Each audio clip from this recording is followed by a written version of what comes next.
अशी नवनवीन कीर्तने व प्रवचने ऐकण्यासाठी आमच्या चॅनलला लाईक, शेअर व सबस्क्राईब करा. तुमच्याकडे मागणं मागतायत. एकंदर या ज्ञानेश्वरीचा समारोप करत असताना ज्ञानोबाऱ्यांनी पसायदान जे मागितलं त्या पसायदानातली पहिली ओवी आहे. ग्रामस्थ भाविक भक्त केरवडे या ग्रामस्थांच्या वतीने प्रतिवर्षीप्रमाणे पौष शुद्ध एकादशीच्या निमित्ताने एक दिवसीय नामोत्सव संपन्न होत आहे. त्यातील आजचा हा सेवेचा योग आहे.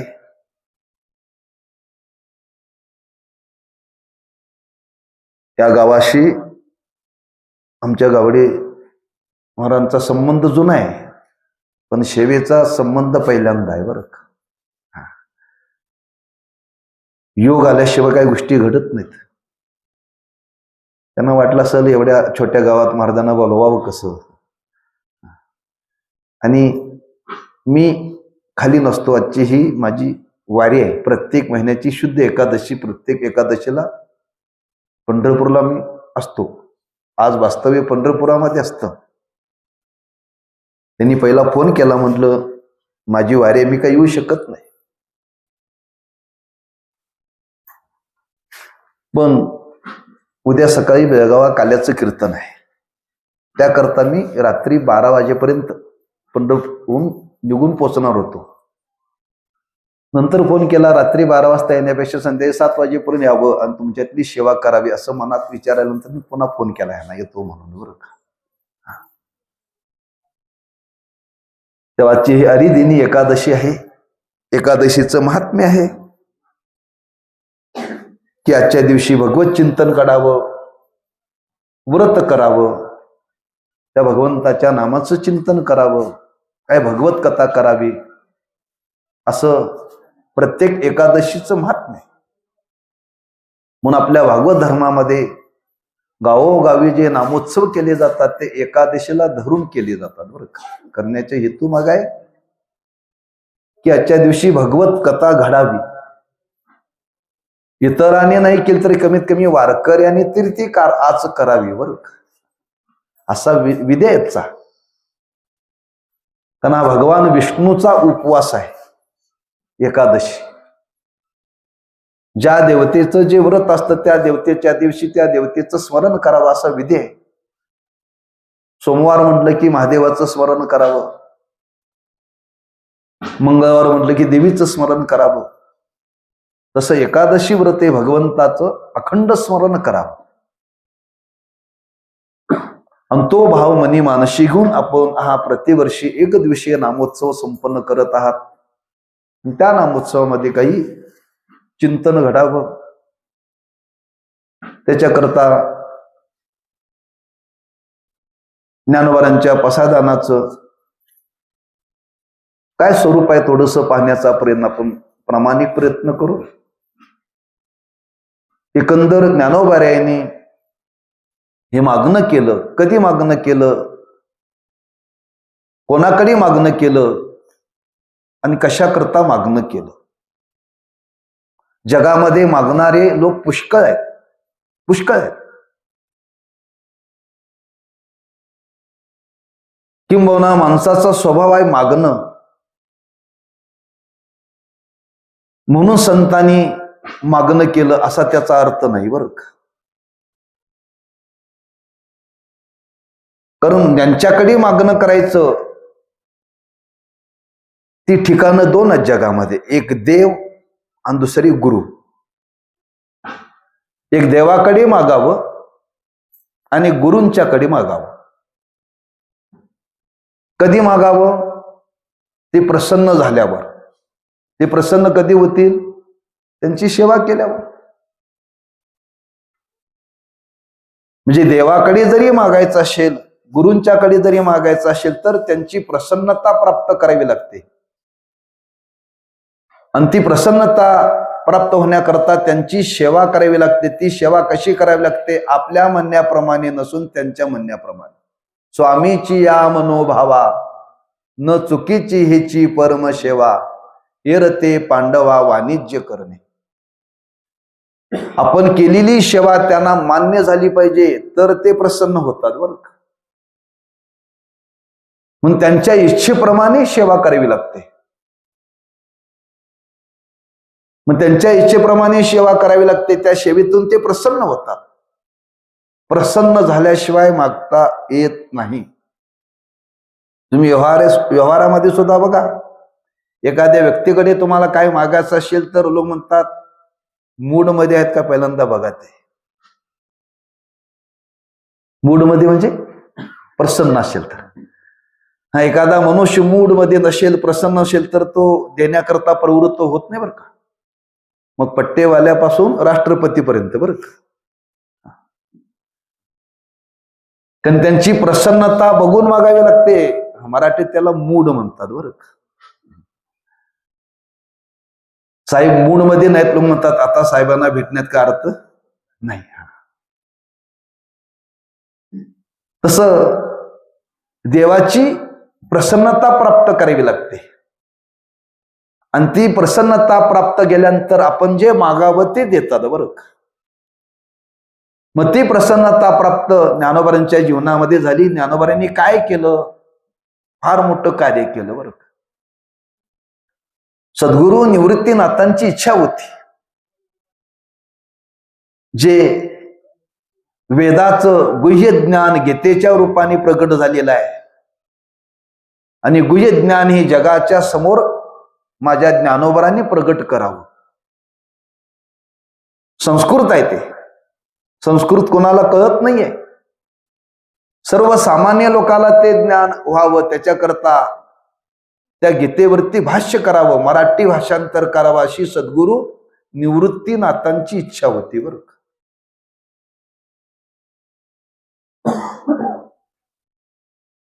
आणि त्या इच्छेपोटी सद्गुरु निवृत्तीनाथांनी ज्ञानदेवाला सांगितलं, ज्ञानदेवा आपल्याला कार्य करायचं आहे. आणि ते कोणतं कार्य करायचं आहे?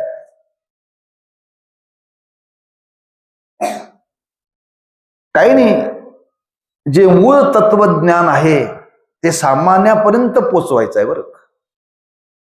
सामान्यांच्या बुद्धीला कळेल अशा भाषेमध्ये ते सांगायचं आहे.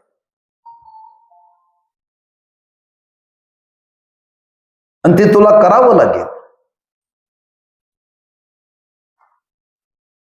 वर्णन केले, गुरुनी सेवकाला सांगावं आणि सेवकाने नाही म्हणू नये बरं का. सेवके करावे सांगितले काम, ते हुतू पण कामा नये. आडे वेडे घ्यायचे नसतात बरं का. स्वामींनी सांगावं, देवानी सांगावं, गुरुनी सांगावं, आणि सांगितल्याबरोबर होकार द्यावा, नकार कधी देऊ नये, असा नेम आहे सेवकाचा. ज्ञानोबांनी विचार केला, सद्गुरु आपल्याला आज्ञा करतायत, आणि त्यांची जर आज्ञा असेल तर त्यांच्या आज्ञेनं कोणतेही कार्य सिद्धीला जातं बरं का. गुरूंच्या आज्ञेनं कोणतंही कार्य जर केलं तर ते सिद्धीला जातं, लक्षात ठेवा. फक्त गुरूंची आज्ञा व्हावी लागते. ज्ञानोबांनी विचार केला, ज्या अर्थी सद्गुरु निवृत्ती दादांनी आपल्याला ही आज्ञा केलेली आहे, ते आपल्या गुरुस्थानी आहेत, आणि त्यांची आज्ञा आपण शिरसावांद्य करून ती स्वीकारली पाहिजे. कारण ज्ञानोबांच्या अंतःकरणामध्ये सद्गुरूंच्या विषयी फार मोठा भाव होता, लक्षात ठेवा. जागोजागी त्यांनी सद्गुरूंच्या विषयी आपल्या अंतःकरणातला भाव सांगत असताना वर्णन केले, ज्ञानदेव म्हणे गुरुचा मी दास, नेने साधनास आन काही. एकनिष्ठ एक विधता त्यांच्या अंतःकरणामध्ये होती. नवे नवे खरंच त्या सद्गुरूंनी माझ्यावरती फार मोठे उपकार केलेत. मज हृदयी सद्गुरु जेनी तारिलो हा संसार पुरू, म्हणून विशेष अत्याद विवेकावरी. त्या सद्गुरूंचं स्मरण माझ्या हृदयामध्ये सतत आहे. तेव्हा सद्गुरूंनी आपल्याला आज्ञा दिलेली आहे, आपण निमित्त आहोत, करून तेच घेणार आहेत बरं का. म्हणून आज्ञा स्वीकारली आणि कार्याला आरंभ केला. बघा ना, कार्याला आरंभ करत असताना किती मोठं दिव्य ज्ञानवरांच्या जीवनामध्ये घडलं. ही चारही भावंड त्या नेवाशे गावामध्ये प्रवेश करत असताना एका पुरुषाची अंत्ययात्रा निघाली होती. आणि त्या विशीमध्ये ही चारही भावंड गेल्यानंतर ज्या पुरुषाची अंत्ययात्रा निघाली होती त्याची पत्नी आता सती जाणार होती. तिनं पाहिलं हे चार महात्मे आलेत, तेव्हा कमीत कमी आता पतीचं देहावसान झालेलंच आहे, आपल्याला सती जायचं आहे, पण जाताना या महापुरुषाचा आशीर्वाद घ्यावा म्हणून ती दर्शनाकरता गेली. आणि ज्ञानोबारांच्या चरणावरती मस्तक ठेवलं. ज्ञानोबारांनी आशीर्वाद दिला, सौभाग्यवती भव. ती माता म्हणा लागली, महाराज या जन्मातला का पुढच्या जन्मातला आशीर्वाद? असं का म्हणते माती तू? अहो, माझ्या पतीचं देहावसान झाले, तयारी केली, आता अंत्ययात्रा निघणार आहे, मला सती जायचं आहे. आणि योगायोगाने आपण आला म्हणून मी आपल्या दर्शनाला आले, आणि तुम्ही मला आशीर्वाद देताय, सौभाग्यवती भाऊ. तुझ्या पतीचं नाव काय म्हणले? सच्चिदानंद. कुठं आहे म्हणले? तिथं ताटी तयार आहे म्हणले. ही चारही भावंड गेली. सांगितलं सच्चिदानंद बाबा उठा उठा म्हणल्यानंतर उठून बसले. बरं, उठून बसले. नुसतं उठून बसलं नाही, तुमच्याकडून कार्य आपल्याला करून घ्यायचं आहे म्हटले. मी या नेवाशा गावामध्ये आलेलो आहे, एक कार्य करायचं आहे. सद्गुरू निवृत्तीनाथांच्या आज्ञेनं कार्य करण्याकरता मी या क्षेत्रामध्ये आलेलो आहे. ऐकण्याकरता सद्गुरू आहेत, सांगायची जबाबदारी माझ्यावरती आहे, आणि लिहिण्याचं काम तुमचं आहे म्हटले. मेलेल्या व्यक्तीला जिवंत केलं. सद्गुरू निवृत्तीनाथांच्या समोर ज्ञानोबांनी या गीतेवरती भाष्य केलं, आणि ते भाष्य करत असताना सच्चिदानंद बाबांनी ते लिहिलं बरं का. सच्चिदानंद बाबा आदरे लेखकू झाला. मी कशा करता सांगितलंय? गुरूंची आज्ञा जर झाली तर करील ते काय नो हे महाराज, परी पाहे बीज शुद्धांगी. गुरूंच्या आज्ञेचा स्वीकार केला ना, कोणतंही कार्य दिलं जातं. मेलेली माणसं जिवंत होतात, आणि आज्ञा नसताना जर करण्याकरता जर बसलो तर जिवंत असलेली मरतात. बरं का, एवढा फरक आहे दोन्हीमध्ये. फक्त आज्ञा, सद्गुरूंची आज्ञा आहे, आणि त्या आज्ञेतून कार्याला आरंभ केला. संपूर्ण गीतेवरती भाष्य केलं ज्ञानोबा. ज्ञानोबा म्हणतात माझं भाग्य आहे. काय भाग्य आहे? माझ्या समोर ऐकण्याकरता श्रोते म्हणून माझे गुरु आहेत. तुम्ही महेशयाची या मूर्ती वर्णन केले बरं का. साक्षात भगवान शंकर आणि सद्गुरू निवृत्तीनाथांच्या नावावर ज्ञानोबा गीतेवरती भाष्य करतायत. एवढं सुंदर भाष्य प्रत्येक अध्यायावरती केलं. जागोजागी निवृत्तीनाथांनी ज्ञानदेवांना जाग करावं. ज्ञानदेवा, तुम्ही एखादी संतांची कथा आलं की सांगण्याकरता रमताय बरं का. तेव्हा हे गीतेचं भाष्य पूर्ण झालं पाहिजे. एवढे सांगण्यामध्ये रमून जायचे ज्ञानोबा आहे. आणि संपूर्ण गीतेवरचं भाष्य पूर्ण झालं. आणि पूर्ण झाल्यानंतर ज्ञानोबा सद्गुरूंच्या समोर पर्याय देतात, किंबहुना तुमचे केले धर्म कीर्तने सिद्धी नेले, येत माझेची उरले पायिक पण. हे आपलं कार्य आहे, आपल्या आज्ञेनं सिद्धीला गेलेलं आहे. मी निमित्त आहे, मी पायिक आहे आपला. किंबहुना तुमचे केले, तुम्ही आज्ञा दिली, तुमची आज्ञा मान्य करून हे कार्य केलं, तुमचं आहे, माझं नाही बरं का. तेव्हा मी तुमच्या आज्ञेचा स्वीकार करून कार्याची सिद्धी पूर्ण झालेली आहे. तेव्हा आता कार्य पूर्ण झालेलं आहे, हे कार्य सामान्य नाही आहे. मी माझ्या जीवनामध्ये आपल्या आज्ञेने केलेला हे एक वाघ यज्ञ आहे. वाघ यज्ञ म्हणजे वाणीनं केलेला बरं का. वाणीच्या द्वारे जे वर्णन केलं जातं त्याला वाघ यज्ञ म्हणतात. 9,000 ओव्या ज्ञानोबरांच्या मुखातून बाहेर पडल्या.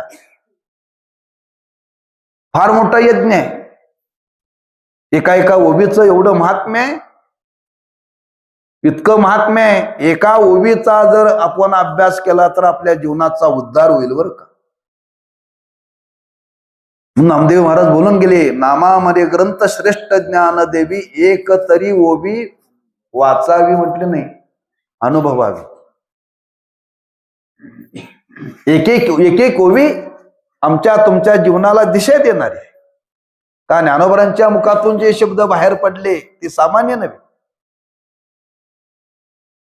थोर पुरुषाच्या मुखातून जे बाहेर शब्द पडतात त्याला वाघ यज्ञ म्हणतात बरं का. आणि तो आपल्या आज्ञेनं सिद्धीला गेलेला आहे. मग शास्त्रामध्ये नेम आहे, एखादा यज्ञ पूर्ण झाला की त्या यज्ञाच्या शेवटी त्या देवाकडे प्रसाद मागायचा असतो. प्रसाद मागायचा असतो. बघा आपल्याला याचा अनुभव असेल, श्रावण महिन्यामध्ये सत्यनारायणाची पूजा केली जाते. पूजा झाल्यानंतर ते भटजी सांगतात, काय मागायचं असेल तर भगवान नारायणाला मागा बरं का. पूजा झाल्यावर सगळी पूजा पूर्ण होते आणि हात जोडून म्हणजे काय तुमच्या मनातली इच्छा असेल ती प्रगट करा म्हणतात. म्हणजे पूजा पूर्ण झाल्यानंतर मागायचं असते बरं का.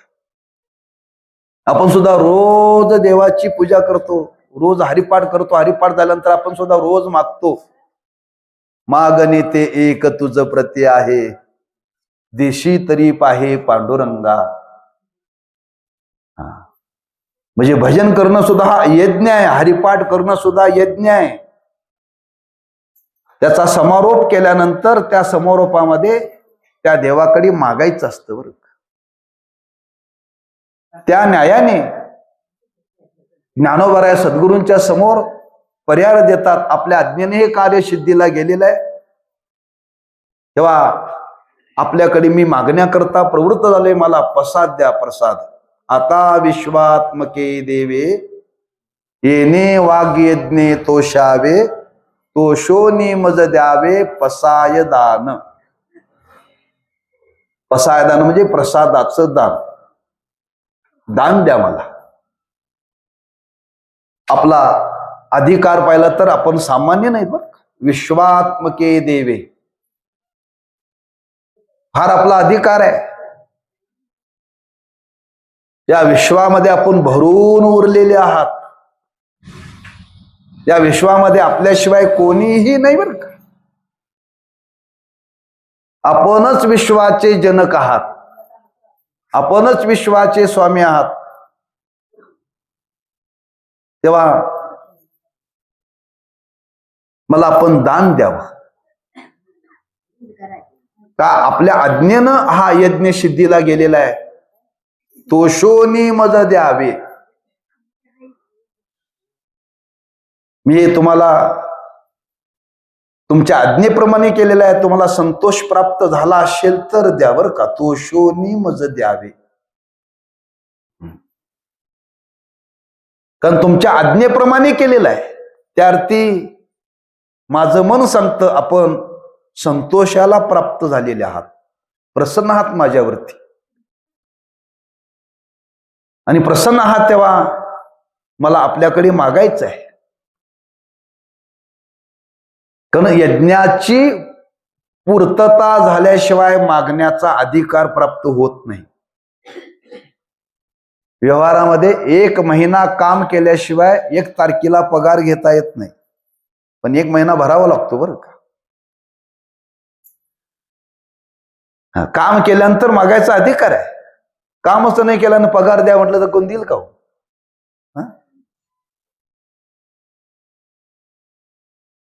एक म्हण आहे, सेवा केल्याशिवाय मेवा मिळत नाही. सेवा केल्याशिवाय मेवा मिळत नाही बरं का. म्हणजे 1 महिना काम करावं लागतं. 1 महिना काम केल्यानंतर मागण्याचा हक्क निर्माण होतो बरं का. तसं गुरूंच्या आज्ञेप्रमाणे ती सेवा केली तर त्या सेवेतून सद्गुरू प्रसन्न होतात आणि प्रसन्न झाल्यानंतर मागण्याचा अधिकार शिष्याला आहे. तोषोनी मज द्यावे आता विश्वात्मके देवी. आता म्हणजे हे कार्य पूर्ण झालेलं आहे बरं का. आता आता काही शिल्लक राहिलेलं नाहीये, ते पूर्णत्वाला गेलेलं आहे. तेव्हा आपण थोर आहात. आपल्याजवळ असं सामर्थ्य आहे, कर्तुम अकर्तुम अन्यथा कर्तुम. तुम्ही काहीही करू शकता जगामध्ये, या विश्वामध्ये. आपल्याला काही अशक्य नाहीये. तुमच्याजवळ तेवढी शक्ती आहे.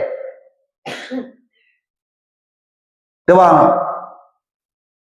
प्रसन्न होऊन मला तो प्रसाद द्या बरं का.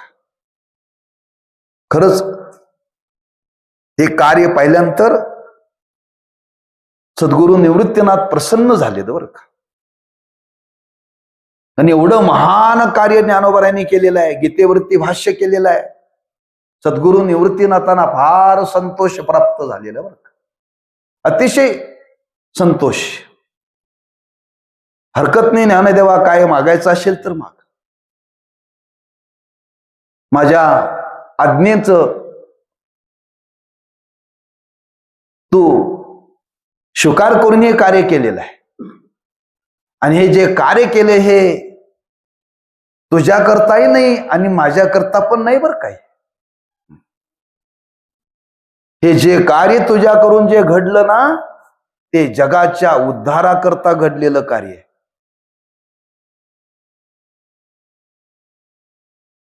कोण सांगतात? सद्गुरू निवृत्तीनाथ सांगतात. फार मोठं कार्य केले ज्ञानदेवा. एवढी मोठी आज तू जगाच्या उद्धाराची व्यवस्था करून ठेवली आहे ज्ञानेश्वरीच्या माध्यमातून. वर्णन करताना असं वर्णन केले, एक एक शब्द म्हणजे मंत्र. मंत्र कशाला म्हणतात? ज्याचं मनन केल्यानंतर जो तारतो त्याला मंत्र म्हणतात बरं. मननात त्रायते इति मंत्रहा. एक एक शब्द म्हणजे यातला मंत्र आहे.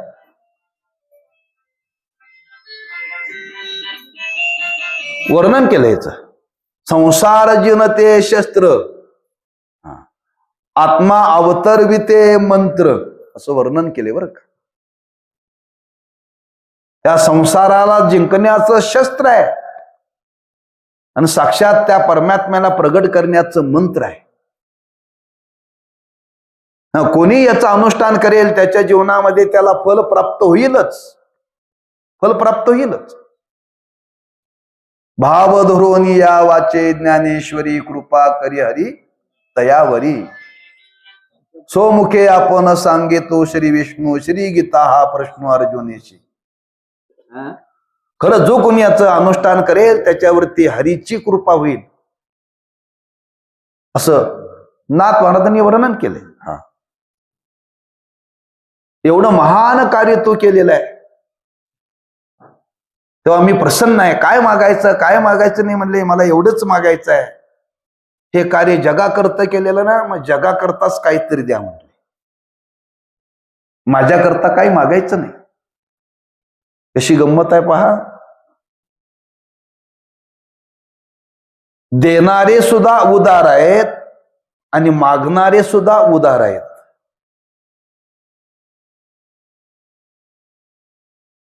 समाजामध्ये घडतं कसं, कधी कधी देणारा उदार असतो पण मागणाऱ्याची बुद्धी संकुचित असते. कधी कधी देणारा संकोचित असतो आणि मागणारा उदार असतो बरं का. हे जुळत नाही. देणाराही उदार असावा आणि मागणाराही उदार असावा बरं.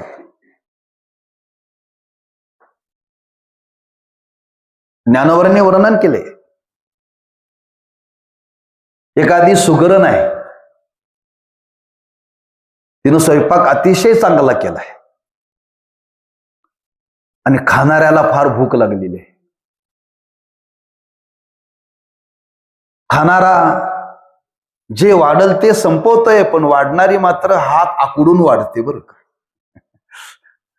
सुगरण आहे, स्वयंपाक चांगला केलाय, पण वाढताना हात आकडून वाढू का वाढू का वाढू का. खाणारा म्हणतोय मला एवढी भूक लागल्या, वाढणाऱ्याला खाण्याची सुद्धा एवढी भूक माझ्याकडे आहे. नुसतं पदार्थच नव्हे.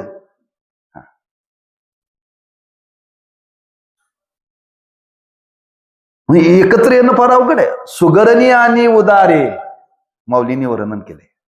सुगरण असावे आणि ती उदार असावी. तसं श्रीमंत असावा आणि उदार असावा. तसं सद्गुरु निवृत्तीनाथ ते श्रीमंत आहेत. सर्व अंगाने त्या संतांच्याकडे श्रीमंती आहे बरं का. जगाला ज्या श्रीमंतीची गरज आहे ते जगाला ते देण्याकरता प्रवृत्त आले. लौकिक श्रीमंती देण्याकरता संत या भूतलावरती आले नाहीत. बरं का. लौकिक श्रीमंती जी जीवनामध्ये मिळते ती प्रारब्धाने मिळते. प्रारब्धेची जोडे धन, प्रारब्धेची वाडे मान, का सोसगरशी मना, भज मना पंढरी. श्रीमंतीचं वर्णन करताना ज्ञानोबरांवर गेले. अदृष्ट झाली या उदासू, पालटे श्रीमंतीचा विलासू, पुनवे पाटी शितांशू, पालटे जैसा. अदृष्ट बदल की श्रीमंताचा गरीब होतो आणि गरीबाचा श्रीमंत होतो बरं का. अदृष्ट बदल की ह्या 5 वर्षामध्ये निवडून आलेला पुढच्या 5 वर्षात निवडून याचा भरोसा नाहीये का. अदृष्ट झाली या उदासू. म्हणून लौकिक श्रीमंती ही प्रारब्धाने मिळते, पण ज्ञानाची श्रीमंती आज जगाला दिली पाहिजे. आणि ते ज्ञानाने श्रीमंत संत होते बरं का. ज्ञानाची श्रीमंती अशी आहे ती कधीही नाश पावत नाही. ज्ञानाची श्रीमंती अशी आहे त्याला चोराचं भय नाही. ज्ञानाची श्रीमंती अशी आहे त्याला टॅक्स बसत नाही. असं ज्ञान संपन्न असणारी मंडळी उदार आहेत आणि मागणारे सुद्धा ज्ञानोबराय उदार आहेत. देणारे उदार आहेत, मागणारे उदार आहेत. मग मागत असताना त्यांनी विचार केला आपल्याला कशाची गरज नाही, कारण आपण राहतो झोपडीमध्ये. एशी लागत नाही. आपोआप निसर्गाचा वारा येतोय हो. झोपडीमध्ये राहणाऱ्याला गादी लागत नाही. झोपडीमध्ये राहणाऱ्याला गॅस शेगडी लागत नाही का, त्यांनी भिक्षा मागून खायचं असतंय. झोपडीमध्ये राहणाऱ्याला बाथरूम लागत नाही, त्यांनी वाहत्या पाण्यात आंघोळ करायची असते. झोपडपट्टीतले वेगळे आणि झोपडीतले वेगळे बरं का.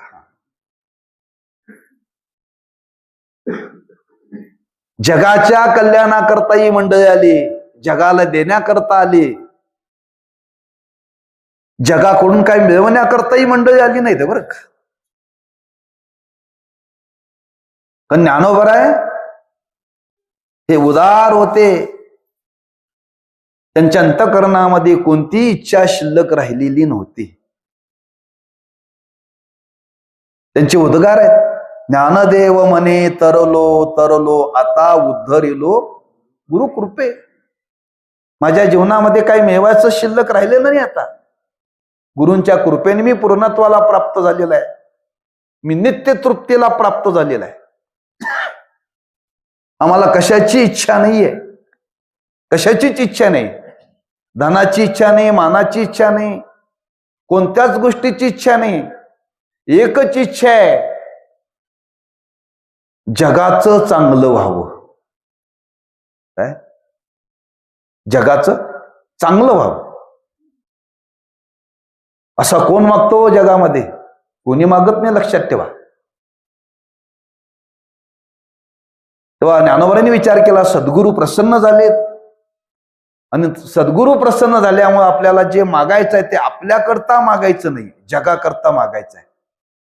म्हणून पूर्ण प्रसादान बघा, जे मागणं केलं ते जगाकरता मागणं केलं, स्वतःकरता मागितलेलं नाहीये.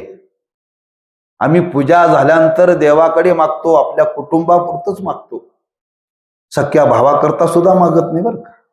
मध्ये भिंत असते. हा, घरातल्या घरात सुद्धा भिंत असते. आपण भावाकरता सुद्धा मागत नाही, आपल्या पुरतच मागतो. संतांनी जगाकरता मागितलेलं लक्षात ठेवा. म्हणजे मागणाऱ्याकडे सुद्धा संकोचित वृत्ती चालत नाही, तोही उदार लागतो. म्हणून ज्ञानोबा उदार अंतकरणाने मागतात, जगाकरता मागतायत. काय? जग सुखी व्हावं अशी इच्छा आहे त्यांची. जग सुखी व्हावं. कोण ही अपेक्षा करतो? जो स्वतः सुखी झाला तो जगाकरता सुख मागतो एक. जो दुसऱ्याच्या सुखाने सुखी होतो तो जगाकरता सुख मागतो. संत तर सुखी आहेतच, पण त्यांचा एक स्वभाव आहे, दुसऱ्याचं सुख पाहिल्यानंतर त्यांना सुख होतं बरं का. तुका म्हणे सुख परावी या सुखे, अमृत हे मुखे स्रवतसे. दुसऱ्याच्या सुखाने सुखी होणारे संत आहेत जगामध्ये, दुसऱ्याच्या सुखाने दुःखी होणारे बरेच लोक आहेत. मी काय म्हटलं लक्षात ठेवा. दुसऱ्याच्या सुखाने दुःखी होणारे बरेच लोक आहेत आणि दुसऱ्याच्या दुःखाने सुखी होणारे बरेच लोक आहेत. काय लोकाला वाटतं दुसऱ्याला सुख झालं की यांचं पोट दुखतंय बरं का. आणि काही लोकांना दुसऱ्यांचं दुःख झालं की ह्यांना बरं वाटतंय बरं का. असा समाजाचा स्वभाव आहे. दुसऱ्याच्या सुखाने सुखी होणारी माणसं नाहीत, लक्षात ठेवा. ब्रह्मलीन श्री गुरु साखरे महाराज एक दृष्टांत सांगायचे, छोटा दृष्टांत सांगायचे. एका गावामध्ये एक आजोबा पेढे वाटत होते. पेढे अतिशय आनंदाने पेढे वाटत होते. काही लोकांनी पेढे घेतले, वाटालेत पेढे ना, घेतले, खाल्ले. पण एक ग्रस्त म्हणले, आजोबा कशा करता पेढे वाटताय? नाही, मला आनंद झालाय. पण कसला आनंद झालाय सांगा ना म्हणले. नाही, आनंद झालाय म्हटले. कसला आनंद झालाय सांगितल्याशिवाय मी तुमचा पेढा घेणार नाही म्हटलं. बऱ्याच लोकांनी घेतले, खाल्ले, देणे घेणं त्यांनी काय विचार केला नाही. म्हणजे कशा करता पेढे वाटताय सांगा ना म्हणले. तुम्हाला नातू झाला म्हणून पेढे वाटतं काय? नाही म्हणले. मग तुमचा नातू चांगल्या मार्काने पास झाला म्हणून काय पेढे वाटतं का? नाही म्हणले. मग कशा करता पेढे वाटताय? का लॉटरी लागली का? काय कोर्टाचा निकाल लागला? काय घडलं नेमकं? वाढण्याचं कारण काय? खरं सांगू का म्हणले, आता तो विचारतो म्हणून सांगतो म्हणले. मी जे पेढे वाटतो ना, नातू झाला म्हणून पेढे वाटत नाही, काय कोर्टाचा निकाल लागला म्हणून पेढे वाटत नाही, काय लॉटरी लागली म्हणून पेढे वाटत नाही, शेजारचा बाया नापास झाला म्हणून पेढे वाटतो म्हटले. दुसऱ्याच्या दुःखाने सुखी होणारा वर्ग बरं का. हा, शेजारचा बाया नापास झाला ह्याला आनंद झाला, सुख वाटलं बरं का. म्हणजे जगामध्ये असे लोक आहेत, दुसऱ्याला दुःख झालं की आपल्याला सुख होतंय. त्याच्या विरोधात काय लोकांना दुसऱ्याला सुख झालं की आपल्याला दुःख होतंय. दुसऱ्यांनी चांगला गावात बंगला बांधला, गाडी आणली, काही लोकांचं पोट दुखतंय बरं का. का दुसऱ्याचं चांगलं झालेलं बघवत नाही. पण या दोन्हीच्या पलीकडचं संतांचं जीवन आहे बरं का. म्हणून मी दोन विचार सांगितले, दुसऱ्याच्या दुःखाने दुःखी होणारे आणि दुसऱ्याच्या सुखाने सुखी होणारे. हे संतांचं जीवन आहे. जगातलं दुःख पाहिलं आणि जगातलं दुःख पाहिल्यानंतर त्यांना वाटलं जगातलं दुःख निवृत्त झालं पाहिजे. जगातलं दुःख निवृत्त झालं पाहिजे. काय दुःख आहे, काय काय दोष आहे जगामध्ये, यादी दिली त्यात ज्ञानोबाईने. जे खळांची व्यंकटी सांडू, खळ लोकांचा खळपण जावो. काय मागणं केलंय हो, आपल्या स्वप्नात सुद्धा यायचं नाही. तात्पर्य जगाकरता मागतायत आणि जगाकरता मागणारी मंडळी नेहमी नित्य तृप्त असतात बरं का, नित्य समाधानी असतात, उदार असतात, संपन्न असतात, लक्षात ठेवा. आणि ती लौकिक धनाने नव ज्ञानाने संपन्न असतात, लक्षात ठेवा. त्यांच्याजवळ लौकिक धनाचं सामर्थ्य नव्हतं असं समजू नका. सामर्थ्य होतं, त्याचा स्वीकार त्यांनी जीवनामध्ये केला नाही. आजही त्यांच्या श्रीमंतीचं वर्णन करताना वर्णन केले, जयाचे द्वारी सोन्याचा पिंपळ, अंगी आईशे बळ रेडा बोले. ज्यांच्या द्वारामध्ये सोन्याचा पिंपळ आहे, लोक म्हणतात शक्यच नाही, असता तर तो आतापर्यंत राहिला असता का, असता तर तो आतापर्यंत राहिला असता का. प्रत्येकाने गेल्यानंतर थोडंफार काढून आणलंच असतं ना, त्याच्याकरता संरक्षण ठेवलं असतं मग पोलिसांचं.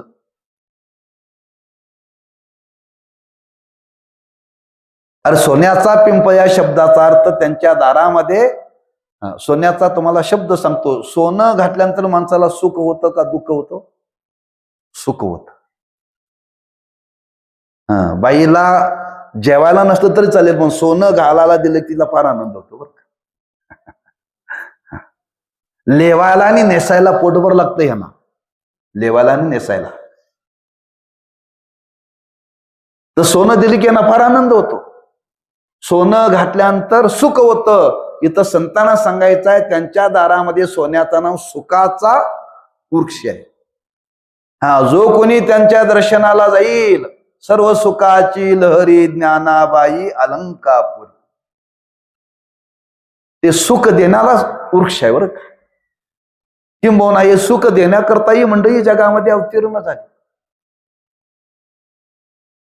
म्हणून या महात्म्यांनी जगाकरताही मागणं केलेलं आहे, स्वतः करता मागणं केलेलं नाहीये. ते नित्य तृप्त आहेत. त्यांच्या अंगावरती वस्त्रही नाही, लक्षात ठेवा. राहायला घरही नाहीये, 7 बाऱ्याला सुद्धा नाव नाहीये. काय उतारायला सुद्धा त्यांचं नाव नाहीये. आपण मुलगा जन्माला आला की लगेच त्याचं वारस म्हणून नाव लागतंय बरं का. वारस म्हणून नाव लागतंय. अलीकडे पद्धत निघाल्या, तुमच्याकडे असेलच. त्या लग्न करत असताना शेतीचा उतारा बघतात, शेतीचा उतारा बघतात बरं का. नुसता नोकरीवाला चालत नाही, शेती लागते आणि शेतीचा उतारा दाखवा म्हणतात. आमच्याकडे उतारा असेल तर कोणी ओवाळून टाकला असला तर. म्हणजे एखादी मुलगी एका मुलाबरोबर लग्न करण्याकरता त्या मुलाच्या नावाने काय उतारा निघतो का बघते आणि मग लग्न करते. हे जगाच्या उद्धाराला निघालेली मंडळी, यांचं नाव कुठे उतार्याला नाही बरं का, लक्षात ठेवा. मी काय सांगतो लक्षात ठेवा. काय उदारता असतील जगाकरता मागण्याची. बरं, ज्या जगाकरता मागितलं त्या जगाने त्यांना सुख दिलं का हो? सुख दिलं नाही. ज्या आळंदीमध्ये ज्ञानोबारांनी वास्तव्य केलं त्या आळंदीतल्या लोकांनी त्यांना खाऊ सुद्धा दिलं नाही. लक्षात ठेवा. त्यांच्या हातातलं खापर काढून घेतलं, फोडलं, तरी त्यांनी जगाकरता मागितलं. बरं का, तरी मागितलं. किती उदारता आहे. ज्या जगाने त्रास दिला, ज्या जगाने विटंबना केली, त्या जगाकरता उदार अंतकरणाने मागतात. कुणाकडे मागतात? सद्गुरूंच्याकडे. का देतील तर सद्गुरूच देतील. बरं का, सामान्य कोणी देऊ शकत नाही. कारण शिष्याची इच्छा पूर्ण सद्गुरू करतात. लक्षात ठेवा. तेव्हा ज्ञानोबांना माहिती होतं माझे सद्गुरू एवढे उदार आहेत, एवढे व्यापक आहेत, तेच जगाकरता देऊ शकतात. बरं का, आता विश्वात्मके देवे शब्द वापरलाय. विश्वात्मक शब्द वापरलाय. का विश्वात्मक शब्द वापरला? त्या योग्यतेला ते प्राप्त झाले. ते विश्वची माझे घर, ऐशी मती जयाची स्थिर, किंबहुना चराचर आपण झाला आता विश्वात्मके देवी. हे विश्वच माझं आहे या निश्चयाला, या बोधाला ती मंडळी प्राप्त झाली होती. बरं का, हे विश्वची माझं आहे. म्हणजे किती व्यापकता त्यांच्या बुद्धीची, अंतःकरणाची किती विशालता. किंबहुना देणारे विश्व व्यापक बोधाला प्राप्त झाले होते, मागणारे सुद्धा विश्वव्यापक बोधाला प्राप्त झालेले होते. ज्या योग्यतेचे गुरु आहेत त्याच योग्यतेचा शिष्य. लक्षात ठेवा. हे असं कुठं जुळत नाही.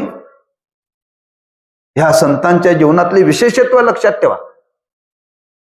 ज्या विश्वाला ज्यांनी पाहण्याकरता हे विश्व विश्व विश्व नसून हे विश्वच परमात्मा स्वरूप आहे असा ज्यांचा बोध होता ते सद्गुरु निवृत्तीनाथ, आणि त्याच बोधाने ज्ञानोबा या जगामध्ये नांदतात. दोघांचा बोध एक आहे. लक्षात ठेवा. दोघांची विश्वाकडे पाहण्याची योग्यता एक आहे. म्हणून अशा विश्वात्मक देवाकडे, सद्गुरूंच्याकडे ज्ञानोबा ह्या विश्वाकरता मागतायत. एकच अपेक्षा आहे, विश्व सुखी व्हावं. तोषोनी मज द्यावे पसाय दान. हे मी आपल्याकडे दान मागतोय आणि दान देण्याचं सामर्थ्य तुमच्या जवळ आहे. जय जय ओ शुद्धे उदारे अनवरतानंदे वर्षती. आपण उदार आहात, दातृत्व संपन्न आहात, व आपण मला हे दान देऊ शकता. तोषोनी मज द्यावे पसाय दान. प्रसादाचं दान मागताय. प्रसाद कशाला म्हणतात? प्रसाद खाल्ल्यानंतर ज्याच्या जीवनातलं दुःख जातं त्याला म्हणतात प्रसाद. बरोबर, प्रसादाने दुःख निवृत्त होतं. प्रसाद सेवन केल्यानंतर माणसाच्या जीवनात प्रसन्नता प्राप्त होते. प्रसाद सेवन केल्यानंतर सर्व दुःख निवृत्त झालं. लक्षात ठेवा. कशाला तरी प्रसाद म्हणत नाहीत. लक्षात ठेवा. जो प्रसाद तयार केला जातो त्या प्रसादामध्ये त्या थोर पुरुषाचे त्याच्यावरती त्यांची दृष्टी पडली की त्याचं जीवन बदलतं. बरं का, जीवन बदलतं. नुसती दृष्टी पडली तरी. एक पंढरपुरामध्ये ग्रस्त होते. बरं का,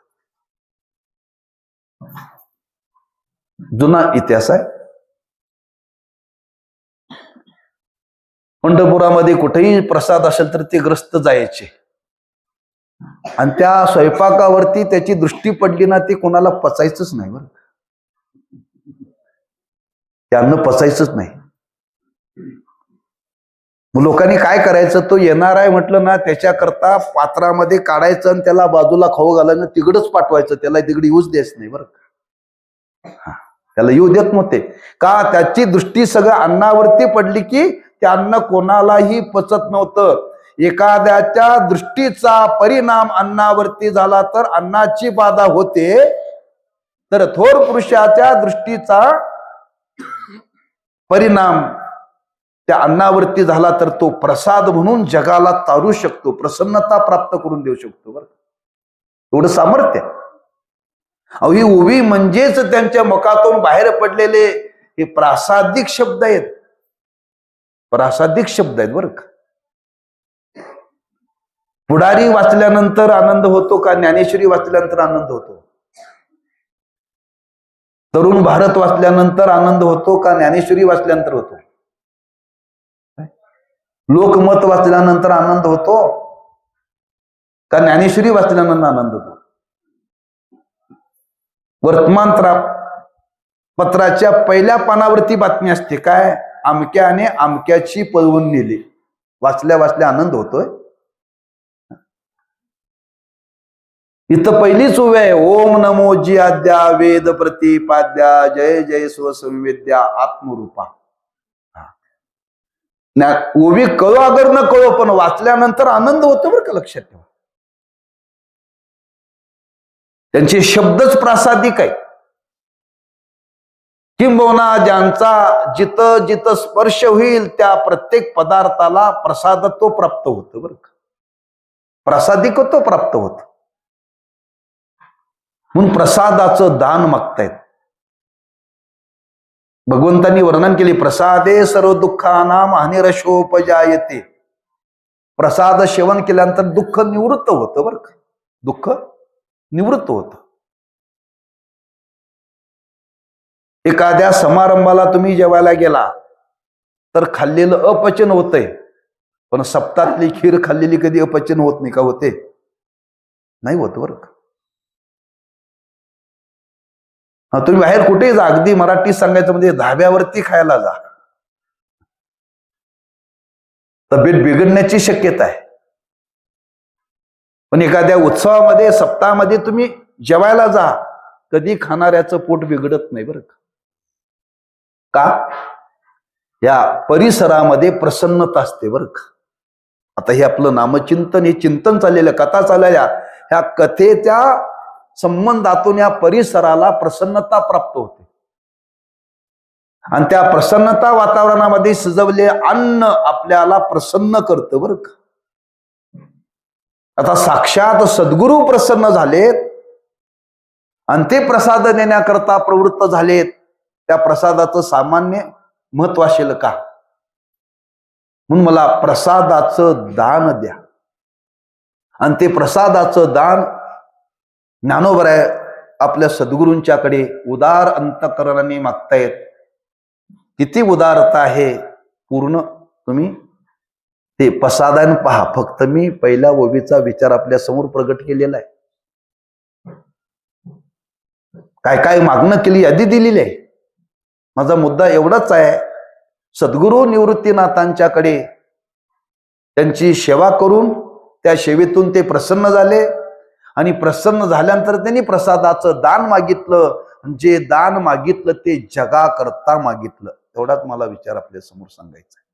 संपूर्ण प्रसादान आपल्याला सांगायचं नाही आहे. जगाकरता त्यांनी हे प्रसादाचं दान मागितलेलं आहे. संपूर्ण विश्व सुखी व्हावं. प्रसादाने माणसं सुखी होतात, प्रसादाने सुखी होतात. प्रसाद पोटभर खायचा असतो का थोडा खायचा असतो?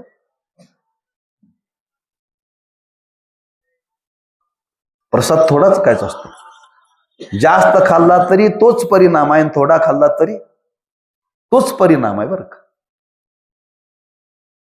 वर्णन केले त्या मूर्ती पूजेचं महत्व सांगत असताना असं वर्णन केले, आपण देवाची रोज पूजा करतो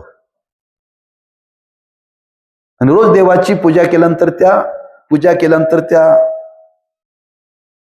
पाणी जे त्याला तीर्थ म्हणतात पूजेचं, आणि ते रोज तीर्थ तुम्ही न चुकता जर घेतलं ना, शास्त्रामध्ये असं वर्णन केले, अपघाती निधन येत नाही बरं का. श्लोक आहे त्याचा, माझा पाठ नाही येता. पण न चुकता रोज देवाचं तीर्थ घ्यावं. रोज देवाचं तीर्थ करून जो माणूस बाहेर पडतो त्याला अपघाती निधन कधीही येत नाही. तीर्थाचं महात्म्य, तीर्थाचं, देवाच्या पूजेचं शास्त्रामध्ये वर्णन केले. जर देवाचं तीर्थ रोज घेतल्यानंतर जर त्याला अपघाती निधन येत नाही, साक्षात सद्गुरू प्रसन्न झाल्यानंतर, प्रसन्न होऊन त्यांनी जर जगाला प्रसाद दिला तर जगाचं काय वाटोळ होईल? हो, जगाचं भलं होईल, भलं. म्हणून जगाच्या कल्याणाकरता, जगाच्या सुखी होण्याकरता हे मागणं केलेलं आहे. उदारांतकरणाने मागणं केलं, जगाकरता मागणं केलं, स्वतः करता मागणं केलं नाही. गुरूंची आज्ञा म्हणून हे कार्य केलं, जगत उद्धाराचं म्हणून कार्य केलं.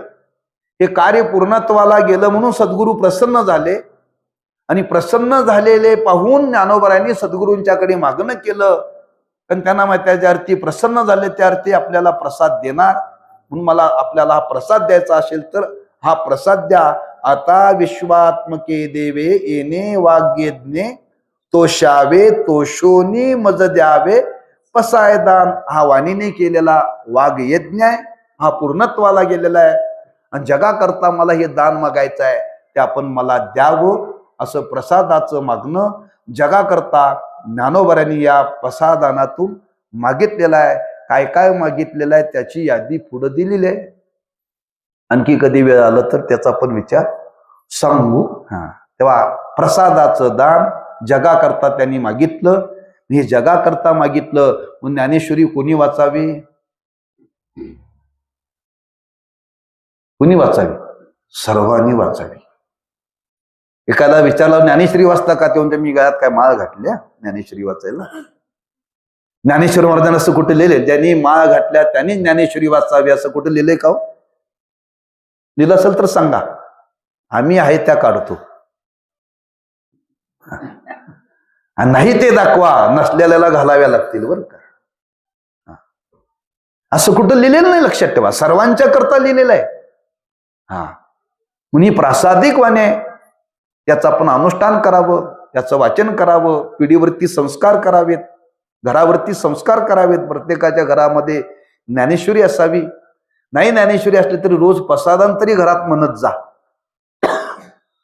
घरातलं वातावरण प्रसन्न व्हावं असं वाटत असेल, घरातले तंटे जावे असं वाटत असेल, रोज घरातल्या लोकांनी संध्याकाळी एकत्र यायचं. बैठकीत बसायचं, उदबत्ती लावायची आणि सर्वांनी शांत चित्ताने प्रसादान म्हणा, रोज न चुकता म्हणा. असं 6 महिने म्हणा. 6 महिन्यांनी तुम्हाला काय त्याचा परिणाम होतो ते मला सांगा. मी जाताना फोन नंबर देऊन जातो तुम्हाला. पण जुम्मा की जुम्मा म्हणून चालणार नाही बरं का. रोज म्हणावं लागेल. रोज जर अभ्यास केला तर त्याला परीक्षेमध्ये चांगले मार्क पडतात. बरोबर आहे. रोज अभ्यास केला तर परीक्षेमध्ये चांगले मार्क पडतात. तर रोज प्रसादान म्हटलं तर आपल्या जीवनातलं वातावरण प्रसन्न होणार नाही का? नक्की होईल.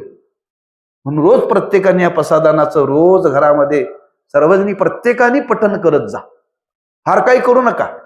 संध्याकाळी घरातल्या लोकांनी सर्व एकत्र यायचं आणि शांत चित्ताने हात जोडून प्रसादान म्हणायचं. आपल्या घराला प्रसन्नता प्राप्त होईल, परिसराला प्रसन्नता प्राप्त होईल. का? जगाकरता मागितलेलं दान आहे. म्हणून आपल्या सद्गुरू निवृत्तीनाथांच्याकडे ज्ञानोबराय म्हणतात, आता विश्वात्मके देवे येणे वाग्यज्ञे तोषावे तोषोनी मज द्यावे पसायदान. झालेली सेवा त्या सद्गुरूंच्या चरणी समर्पित करायची आणि त्यांच्या एवढंच मागायचा, आम्हाला हे रोज वाचण्याची म्हणण्याची सद्बुद्धी द्या. रोज आमच्या वाणीतून पठण व्हावं आणि आमचं जीवन प्रसन्नतेला प्राप्त. एकदा प्रसन्नता प्राप्त झाली ना, मग जीवनामध्ये काही कमी नाही बरं का. आणि ती अवस्था आमच्या जीवनामध्ये प्राप्त व्हावी अशी त्यांच्या चरणी प्रार्थना करून सेवेला पूर्ण रामदेव पुंडली कवरधारी विठ्ठल श्री ज्ञानदेव तुकाराम.